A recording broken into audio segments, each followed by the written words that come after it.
Hi guys!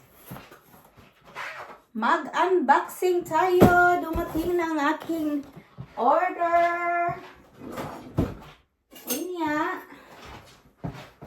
I-unbox ni nato. Naku kayo, i-deliver sa GLS ba? Yung nagde-deliver dito.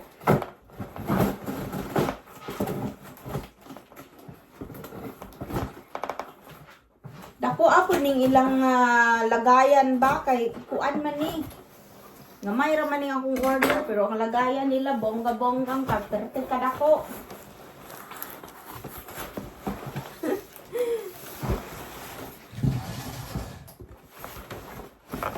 Tanawa ang ano nila oh.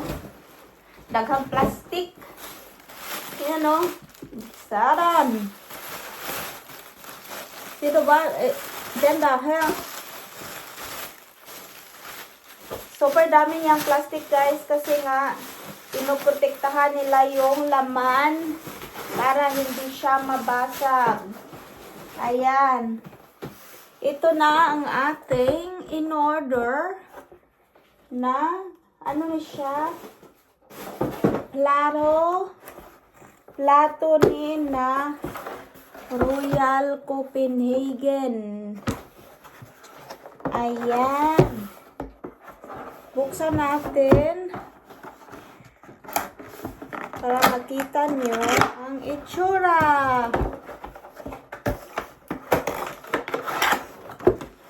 Ano ni siya guys? Kanang pang lunch ba? Lunch plate. Ayan o. Ganyan siya. Ang laki. 27 centimeter, I think. This one. 27 is, I'm right. I think so. Yeah, 27 centimeter. Ayan. Yan siya. Actually, 4 to na piraso. Ayan. 2, 3, 4.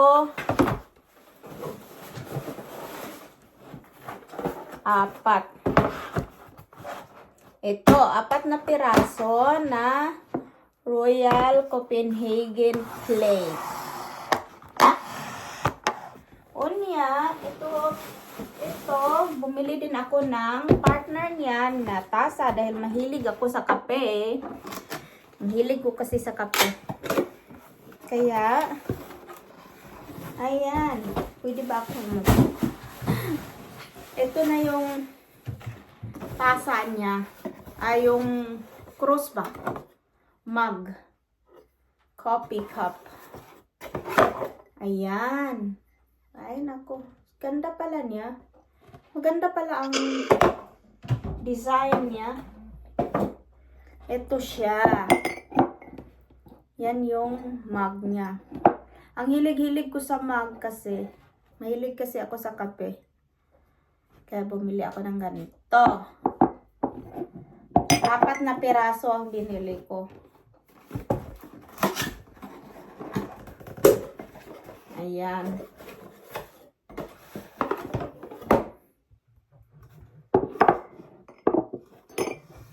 Super nice. Tapos itapon na lang tong lagayan kasi hindi ko na kailangan, masikip dito sa bahay. Yan lang. Pakita ko sa inyo.